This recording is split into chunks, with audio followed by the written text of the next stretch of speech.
జగతికి రూపము లేనప్పుడు నన్ను సృజించెను. పిండముగానే ఉన్నప్పుడు నన్ను ఏర్పరచెను. చేయి పట్టి నడిపే దేవుడుండగా భయమిక నన్ను చేరదు.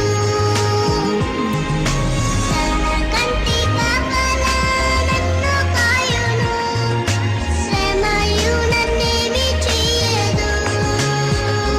ఎన్ని ఆటంకములున్నను, ఎన్ని భయములు కలిగినా, అన్ని పోవును నీవు నా కడనున్న నిజమిది రక్షకా. అన్ని పోవును నీవు నా కడనున్న నిజమిది రక్షకా.